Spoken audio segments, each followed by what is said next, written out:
First Communion is one of the most profound moments of our entire spiritual life, because this isn't just a celebration or a rite of passage. This is the moment when heaven literally meets earth, when we receive Jesus himself, body, blood, soul, and divinity, in the Eucharist for the very first time. I have a playlist on this channel speaking on the sacraments of the Catholic Church, and I did a video speaking about the Eucharist, specifically just talking about the Eucharist and the Mass.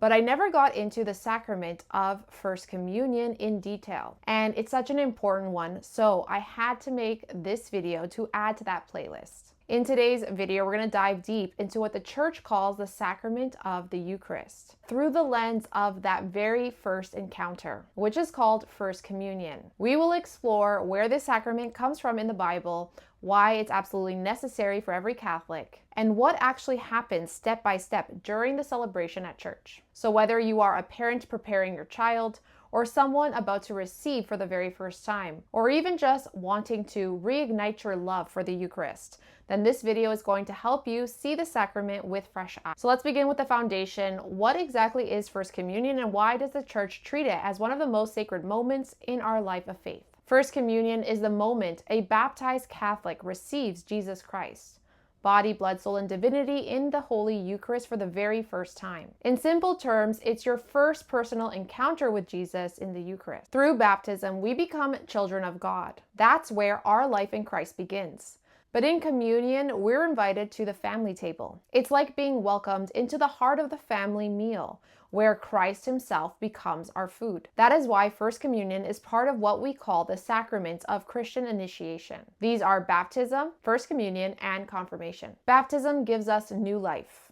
Confirmation strengthens that life with the Holy Spirit, and the Eucharist nourishes it every single day. It is also important to note that First Communion isn't just a one-time event. It's the beginning of a lifelong relationship with Jesus, one that continues every time we receive him in the Eucharist. And this isn't something that the Church invented.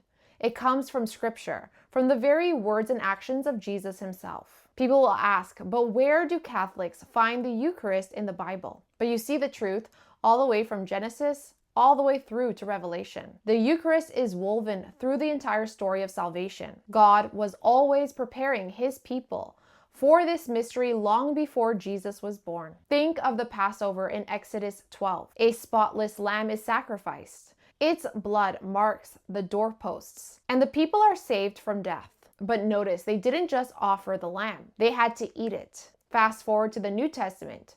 Jesus is the new Passover lamb. His blood saves us, and he invites us to eat the new Passover meal, which is the Eucharist. Then in Exodus 16, when the Israelites wandered in the desert, God fed them with manna from heaven, a mysterious bread that sustained them on their journey. That manna was only a sign, a preview of the true bread from heaven that would come centuries later. And even earlier in Genesis 14, there's Melchizedek, the priest king of Salem. He offers bread and wine as a sacrifice of thanksgiving. That simple act is like a divine whisper of what Christ, the true high priest, would one day do at the Last Supper. All of these moments were pointing to the moment when Jesus himself would say, "I am the living bread that came down from heaven. Whoever eats this bread will live forever." That's in John 6:51. I have covered John 6 so many times in detail already on this channel. So if you would like to check out those videos, you could go to the playlist actually, this playlist, and go to the Mass video, because I talk about the Eucharist and I go in detail about John chapter 6 specifically. There's also another video where I talk about the 10 lies the Catholics believe, and I talk about John chapter 6 again. So I've talked about this many times. You could go check out those videos if you want the detailed breakdown of that passage. By the way, these passages were the ones that convinced me of the Eucharist.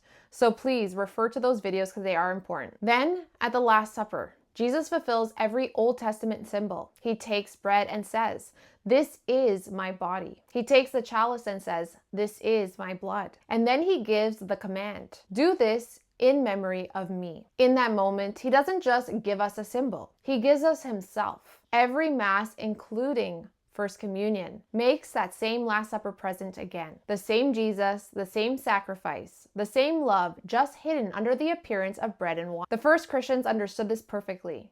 St. Paul wrote in 1 Corinthians 10 and 11 that whoever receives the bread and the cup unworthily is guilty of profaning the body and the blood of the Lord. You wouldn't be guilty of that if it were just a symbol. You'd only be guilty if it was really Jesus. And from the very beginning, Christians gathered every Sunday, the Lord's Day, for what they called the breaking of the bread. The writings of St. Justin Martyr in the 2nd century describe the Mass almost exactly the same as we celebrate it today. And that is why, as Catholics, we see the Eucharist not just as a ritual, but as the heart of our faith. So now let's talk about why it's so necessary for us and what actually happens to our soul when we receive Jesus in Holy Communion. When we say the Eucharist is necessary for Catholics, we don't mean that God can't save someone without it. We mean that this is the ordinary way that God chose to give us His grace, His very life. Jesus didn't say, "Remember me." He said, "Do this in memory of me." That is a command and an invitation to live in continual communion with Him. The Catechism calls the Eucharist the source and the summit of the Christian life. You'll see that in paragraph 1324. That means everything in our faith flows from it, and everything leads back to it. It is the central point of our relationship with God. In Holy Communion, something supernatural happens. We are united so deeply with Jesus that He lives in us, and we live in Him. And it's not just spiritual symbolism. It's a real, living union. And that union changes everything.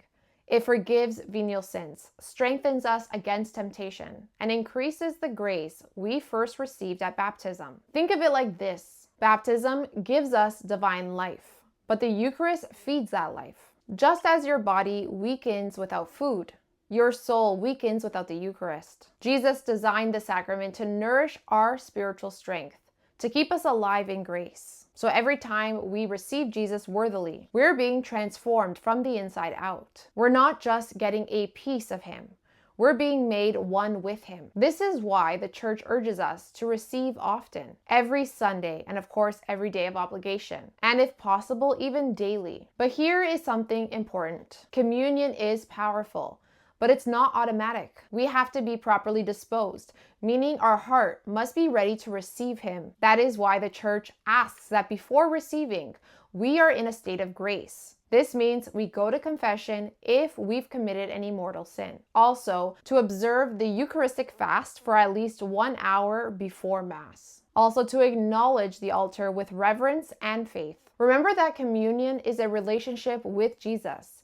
It's the moment where heaven and earth meet within our soul. And when we receive Jesus with love and faith, He starts to begin reshaping our hearts to make it more like Him. And I'm sure you've heard the saying before, you are what you eat. And this is true. The more that we receive Him, the more we become like Him. So yes, it is necessary, not because God demands it as a rule, but because He knows we need it and we need Him. The Eucharist is how He stays close to us, how He strengthens us, and how He keeps our love for Him alive. And nowhere is that more visible and moving than the First Communion Mass, when a soul receives Jesus for the very first time. So what actually happens at First Communion Mass? Let's walk through it step by step so that you can see not just what we do, but why we do it. Before Mass begins, the children usually gather outside or at the church foyer. They process in together, often holding candles or their hands folded in prayer. This, of course, is going to vary by parish. That simple walk down the aisle is the beautiful symbol. They're walking towards the altar, towards Jesus, ready to meet Him in the Eucharist for the very first time. The Mass begins with the sign of the cross and the penitential act, where we acknowledge our sins and ask for God's mercy. This is the Church's way of helping everyone, especially the children, preparing their hearts to receive Jesus with purity and reverence. Then comes the Gloria, a song of joy that reminds us why we're here, to praise God for the gift of salvation. In the first part of the Mass, we listen to the Word of God, readings from the Old and New Testament, of course the Psalms, and then finally the Gospel. During a First Communion Mass, the homily is often dedicated to the children, helping them understand in simple words what's about to happen. That the same Jesus they've been learning about in the Gospel is the one they'll be receiving today. Sometimes the priest will invite the children to renew their baptismal promises, to reject sin, and to profess faith in God, the Father, Son, and Holy Spirit. It is a reminder that the grace of this day is built on their baptism, the moment they first became a part of God's family. Next comes the offertory. The children often bring up the gifts of bread and wine, which will soon become the body and blood of Christ. But this part isn't just about those gifts. It's about offering ourselves. Our joys, our struggles, our whole lives are placed on the altar with the bread and wine. Then we enter the most sacred part of the Mass, which is the Eucharistic prayer. The priest stands in the person of Christ, prays the words Jesus spoke at the Last Supper. This is my body.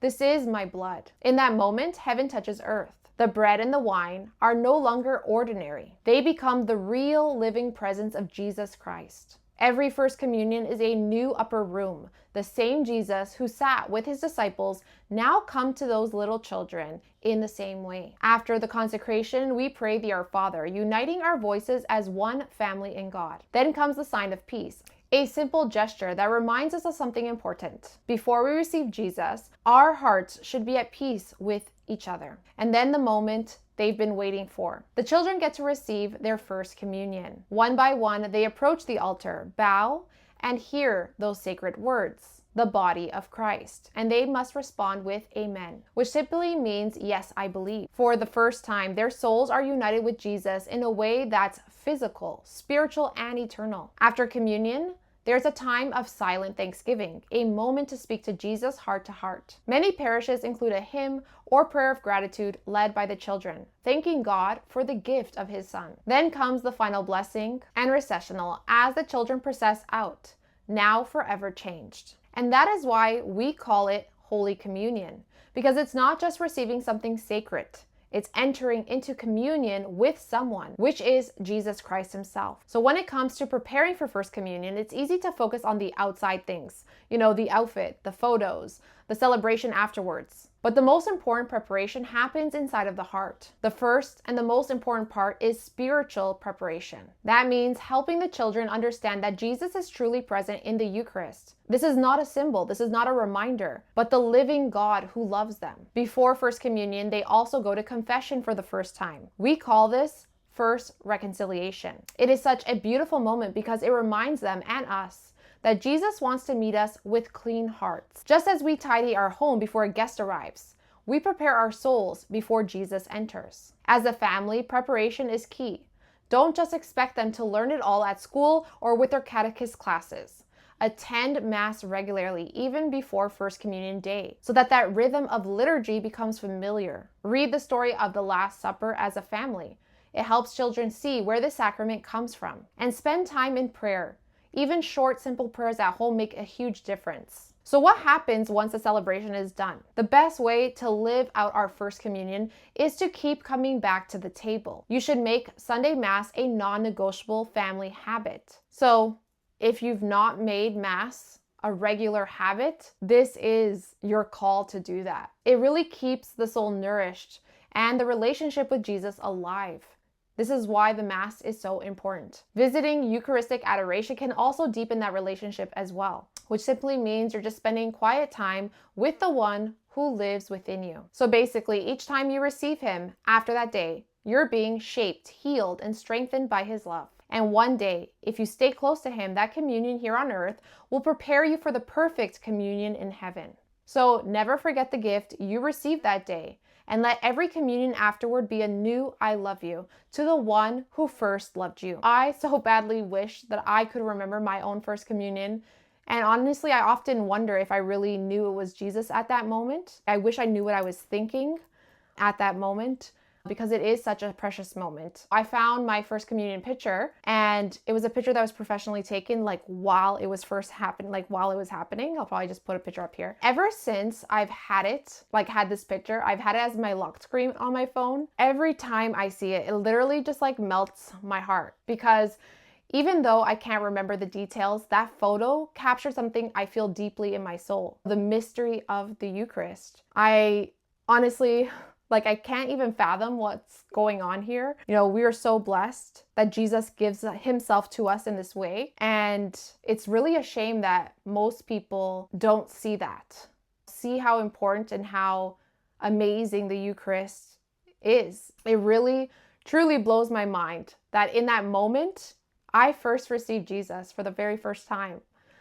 This is why First Communion is so important. It truly is a special day, and I'm so thankful that my parish at that time had someone who captured that moment, because now I at least have that image that I'll never forget. I'll never forget it in that way. Unfortunately, I don't remember it in my memory. However, having this picture, I don't know, it touches me every time I look at it. I think it's because it reminds me that God's grace is real, that He's been with me from the very beginning. So my first communion was on May 26th, and the saint that day actually is Saint Philip Neri, who had a really deep love for the Blessed Sacrament. And there's a quote of his that I actually really love, so I want to share it with you guys, which says, "The Lord grants in a moment what we may have been unable to obtain in dozens of years." It just always reminds me that, you know, what God's grace can do in an instant is nothing compared to like all the effort and the striving we could ever do. I'm just convinced, like, even just one Eucharist, it changes everything. It changes everything. So it's such an amazing blessing that we have the Eucharist, that Jesus still is with us here physically today, not just in the Bible, but here today with us now, and that He wants to be in such a deep union with us, that He is in us and that we are in Him. I don't know. It's just like, I don't know if I'll ever understand the Eucharist. It's just like such a mystery to me. Okay, let me finish this video. If your child is preparing for First Communion, or you're simply remembering your own communion, thank Jesus for that moment of grace, because one day you're going to look back and realize He was there and He's still here, and He'll never stop offering Himself to you. All right, guys. So that is it for today's video. I hope you guys all have an amazing day today. May God bless you, and may every communion draw you closer to His Sacred Heart. Amen.